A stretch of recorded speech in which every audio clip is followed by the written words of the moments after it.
Brands Hatch in England was once the scene of a triumph for an Australian motor racing dynasty. Today, former world champion Alan Jones has returned to revive those glory days of his family. I really want it to be a success, because if it's success, the better everything will be, financially and every other way. But the real pressure is on Alan's son, Christian. I'm putting my son in the car. I am representing Australia, so I'm going to be accused of nepotism, favouritism and every other bloody ism. For 3 generations, the Jones family have lived and breathed motor racing. The heady cocktail of terrifying speed, sudden wealth and constant adulation can make or break anyone. In this family, it has done both. When things go bad, I suppose they go really bad, you know.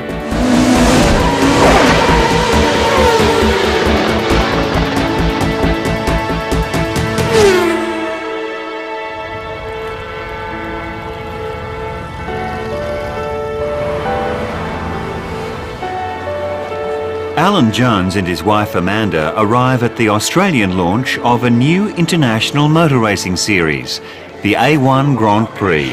In the true spirit of international competition, one car and team will represent one country. Alan Jones heads the Australian team to compete against 25 countries for the World Cup of Motorsport. Well, the A1 Grand Prix for me now gives me the opportunity that I thought had gone forever. Tonight, the public gaze is back on this former world champion. It's almost like a comeback for Alan. It's given my husband a magnificent sense of self.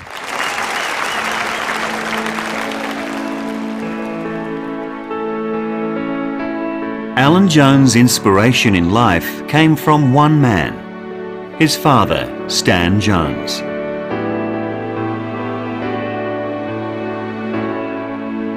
Everything. I think everything that Alan ever did, said or achieved in his life was Stan's influence. In the 1950s, Stan Jones was an Australian Grand Prix champion, a national hero. When motor racing attracted crowds of more than 100,000, Stan was the man they came to see. People just flocked around him after every race. He was like a meteor, his life. It just flashed across the sky. When Stan won the 1959 Australian Grand Prix at Longford in Tasmania, his young son Alan was there. He won the race, so I clambered on the back of the car and did a victory lap with him, which was great. Well, I'm a bit biased. I think he was the best.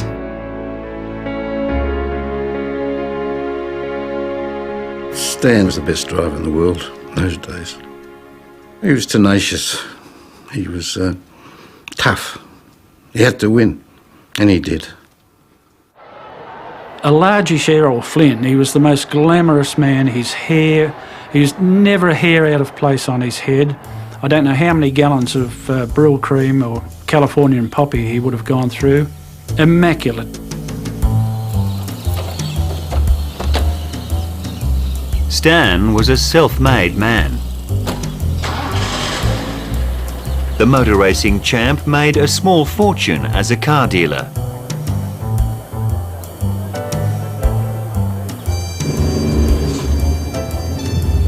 I mean, even in those days, if he didn't go into lunch at sort of 1 o'clock on a Saturday with, you know, less than 6,000 quid in his pocket, he'd had a bad morning.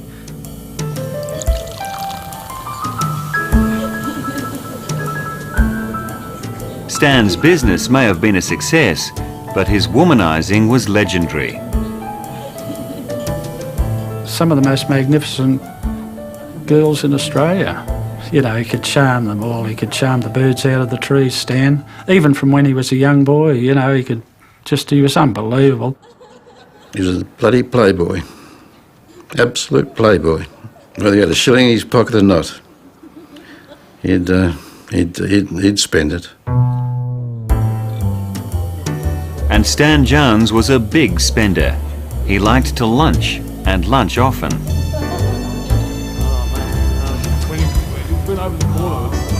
We drank when we drove, and we didn't know where we were driving most of the time. He was never one of these people that would come in staggering all over the place, slurring words and throwing things around. He could hold his liquor extremely well. Certainly he was I would say probably a bottle of scotch a day boy, on a good day.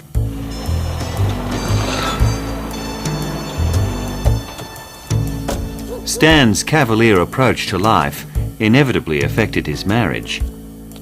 His wife Alma got wind of his affairs, and she was not going to suffer in silence. It was very volatile. You know, she used to rev him up, and because he had a very short fuse, and it was on. Like any young boy, it used to upset me terribly. You know, there was the odd occasion the police were called, and he'd end up by fighting them as well in the porch or in the hallway. You know, I mean, I laugh about it now, but it was terrifying. By 1959, life became intolerable for the Jones family. Alma filed for divorce. Stan, with the money and the means to support 12-year-old Alan, sought custody and got it. You know, Mum did say to me that, you know, you'll be living with your father, he'll be able to offer you more than me or whatever, and but I'm only around the corner, and I was seeing a lot of my mum. I used to drop in there all the time. Father and son, now living together, were not your average Joneses. See, Alan had a lot of minders. See, Jonesy wasn't short of a quid in those days. Alan was a spoilt little brat. I was a little bastard. So everyone tells me I was probably precocious, spoilt, no parental guidance because my parents were divorced. Brabham makes an excellent start, followed by Moss and Jones with Gray right on their heels. Not surprisingly, Alan was completely mesmerised by motor racing. He was going to be a champion like his dad. I used to hound him all the time. I mean, I really started in soapbox derbies. And then from there we went on to other things and go-karts. Stan was keen for his son to succeed. And although Stan had won the Australian and New Zealand Grand Prix, he'd never tested his mettle where it really counted, in Europe, on the international circuits. He said to me, listen, get over there, give it a go. You can always come back to Australia. Australia will always be here. That's something that haunted him. If he went to overseas, he could have been a great racing driver. Instead, Stan continued to live life with no thought of tomorrow. Not a cautious businessman, Stan's car yards were going under. He thought he had money, he didn't. He just didn't. He never accounted. He didn't account for taxation. Didn't account for overheads of any description. The sudden change in living really wasn't all that sudden because I think he was in total denial. By the time Alan met his future bride Beverley, his father Stan was almost broke. There was no money for racing. They still just talked and ate and dreamt motor racing. That's how life was. If you went out to dinner, it was still all about motor racing. So in 1969, Alan, determined not to make the same mistakes as his father, left for England. With only 50 quid in his pocket, Alan was going to break into the elite world of international motorsports. Instead, with a mate, he sold camper vans. I started buying and selling dormobiles or motor caravans to poor unsuspecting Australian and New Zealand tourists. We actually became quite successful at that and earned very good money. Eventually they expanded their business to running a bed and breakfast.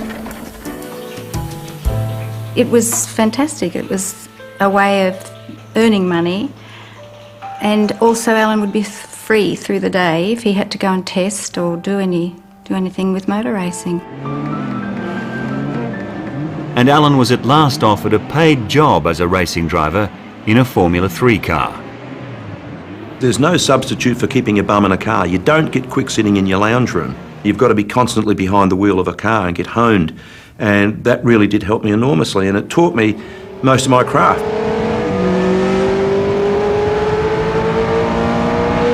As Alan's options began to open up, back in Australia, his hard-living father was in a sorry state. Although only in his 40s, Stan suffered 2 debilitating strokes. I did visit him in that. He was in the pauper's ward at the St Vincent's Hospital. Jeez, this is pretty sad, you know. It was Stan's ex-wife, Alma, who took pity on him. He moved in with Alma, her second husband Wally, and their son Glenn, all living under the one roof. After all that he had put her through, particularly with him having custody of Alan, I think she must be one of the most forgiving people on this earth. The family decided Stan should go to England and live with Alan and Beverley. Nothing could prepare them for what they were about to see. Looking probably 20 years older than I'd seen him a few years prior with a walking stick, and he'd lost most of the use of his speech. It was pretty devastating to see him in that state. Stan was there though for Beverley and Alan's wedding. But in the very week Alan won his first big race, Stan Jones died in a London hospital a few days short of his 50th birthday. Obviously, I would have loved him to have been there. It just brings back memories. Oh, well, just when I won the race, I got the laurel and, you know, I just put it on his coffin.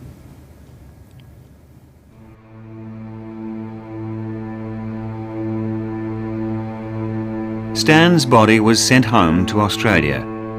But if a father could live on in a son, then Stan had some heady years to come.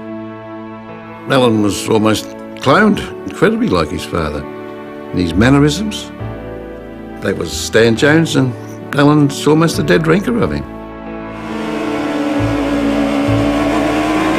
Alan drove like his father too, ruthless and fast. His fearlessness and skills were being noticed.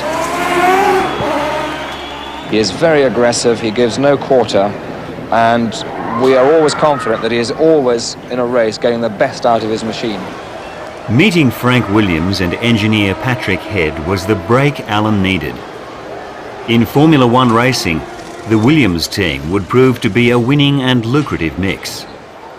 All of a sudden, you'd have this lump of money injected into your bank account, and it was great because, you know, you could go out and buy houses or cars or whatever you wanted to do.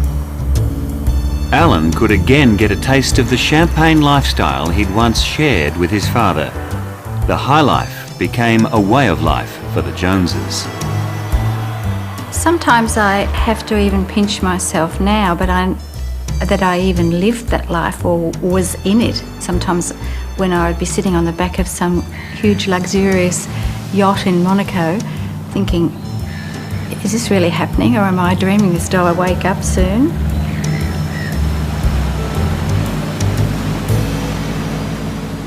All that was missing in their almost perfect life was a child. But Alan and Beverley couldn't have their own children, so they planned to adopt.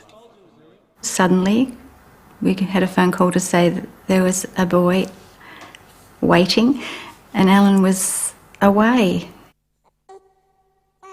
When Christian was born in September 1978, he was in Beverley's arms within 17 hours. Hello, Christian.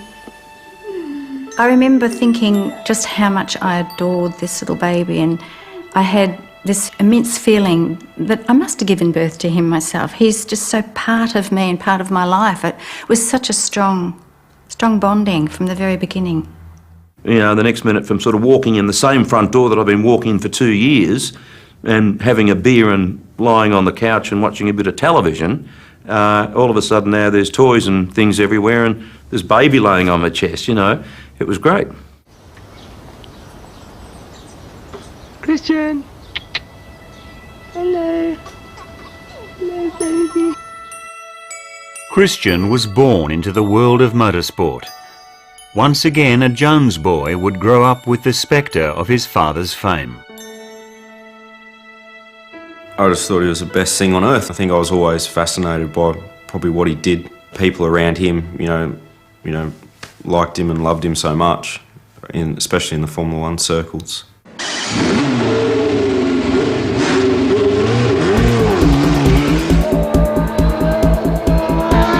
By the late 1970s, Alan and the Williams team were the combination to beat. In 1980, Alan Jones became the Formula One world champion. At 34, he was on top of the world.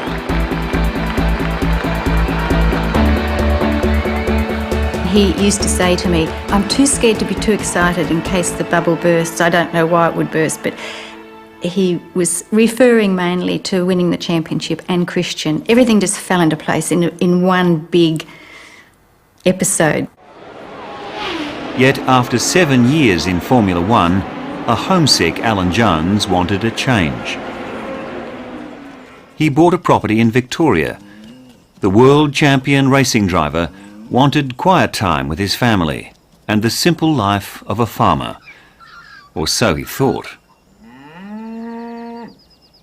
There was one paddock next to the house which was 100 acres, and 100 acres doesn't look really big, and it doesn't sound all that big, but when you slash it, you think you're going to be at it for about an hour and a half. Well, I was there for about 8 hours going up and down this bloody paddock. And here I am on this 100-acre paddock with my back aching, and I heard an aeroplane. I thought, gee, I wonder where that's going. I wouldn't mind being on that now. Within 5 years of announcing his retirement, Alan Jones was back on the Formula One circuit. The farm was sold. It was probably typical me. It was a bit impulsive. You know, I just said, no, that was it. I've had enough. I've had more retirements than Dame Nellie Melba. But Alan couldn't repeat the Williams chemistry. The heady days were gone. He moved his family to Queensland's Gold Coast. Well, there was one stage where I had moved house 39 times in 16 years, and I gave up counting after that. He was always looking for something that was just going to give him that one more buzz or a bit of excitement. Through the late 80s and early 90s, Alan raced touring cars in Australia and worked as a sports commentator, seeking new deals but with mixed success. His mother, Alma, feared history was being repeated. Alma was worried about the way things were heading at that stage, obviously because she'd lived through it and seen it with Stan, and was worried that Alan wasn't taking as much care as perhaps he should have with some of his investments. Alma died unexpectedly in 1991. And 4 years later, her son's marriage was over. Beverley left Alan and moved out of the family home. It was a very, very difficult time for Christian. I knew that if I'd have turned around and said, well, you come with me, he wouldn't have wanted to. He would have wanted to stay in the family home with his father.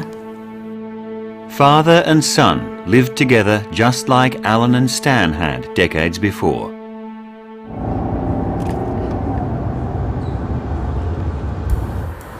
I had a Mercedes convertible and the boat and all the gear, and I was going to be Jack the Lad for a few months around the place, take advantage of this.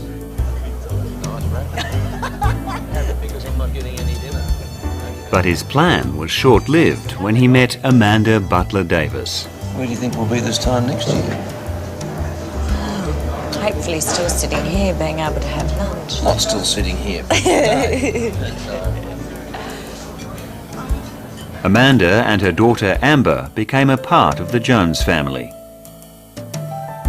You know, when Stan had a girlfriend or whatnot, Dad just absolutely hated her. And I was probably the same to Amanda growing up. You know, I couldn't stand Amanda when I first met her. It probably took 4 or 5 years for us to come around.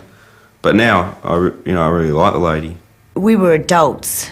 you know, dealing with it, and we were in love. So we thought it was a perfectly fine thing to do. It was very difficult for Christian. But for the Joneses, there would be another whammy, something none of them expected.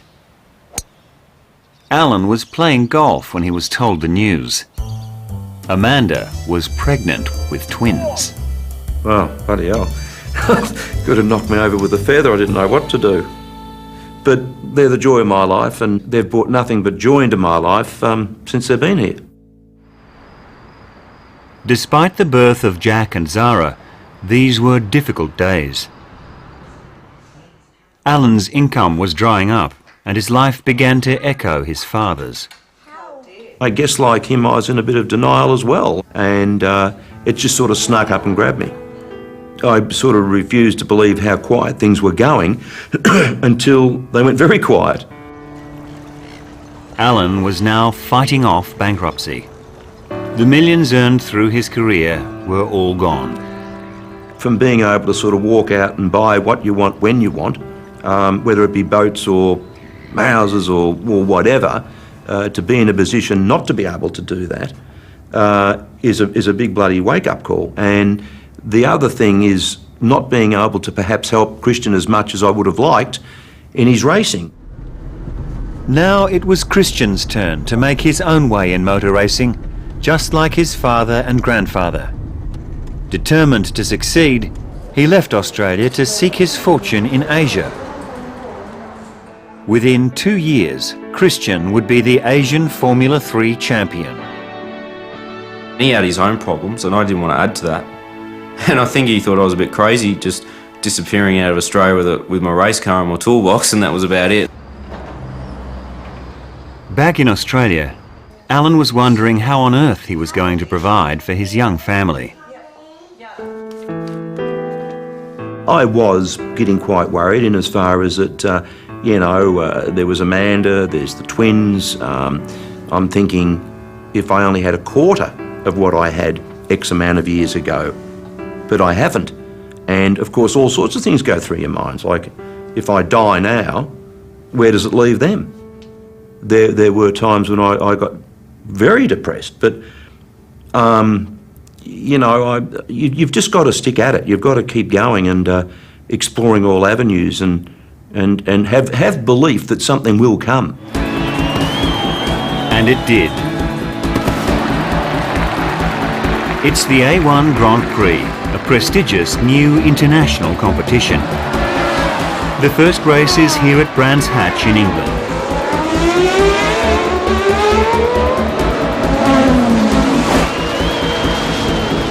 Suddenly, the Jones men are back in the gaze of a vast crowd. Look! Red ones! Oh, they're my favourite ones! It's a day that would have made a grandfather proud. One of my biggest regrets is that Dad's not alive, because he just would have been wrapped in this environment and Christian racing and the twins. He would have just been beside himself. Alan Jones is taking yet another great gamble. Is there anything else you want done? He's chosen his son Christian as one of the 2 Australian drivers. Will Power is the other. The best man in today's qualifying rounds will drive the car in the final. We just hope this weather stays dry. I think it will. But the rain comes in just as Christian prepares to leave the pits.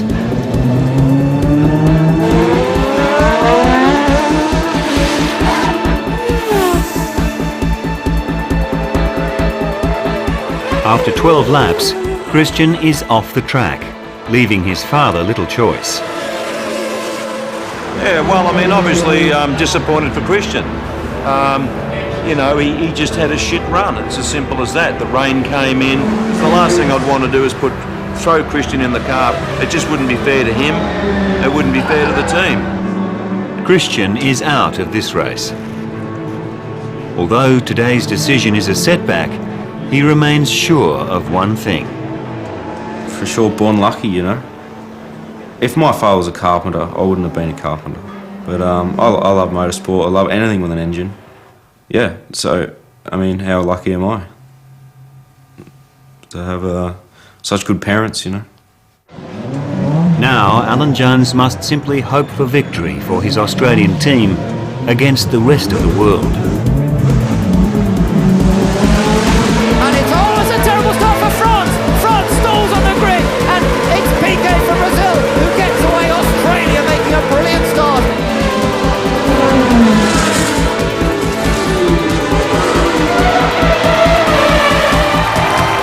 Australia comes second, and once again the family fortunes have turned for the better. Great, eh? It doesn't get too much better, does it? Yeah, it goes first. But anyway, it was good. I've had a very extraordinary life. I've been sort of from Earl's Court, 50 quid, baked beans, sharing a bed or whatever, private jets all around the world, houses and so forth and so on, back almost to the $50 and the baked beans again. In life's great race, it's just part of being a Jones.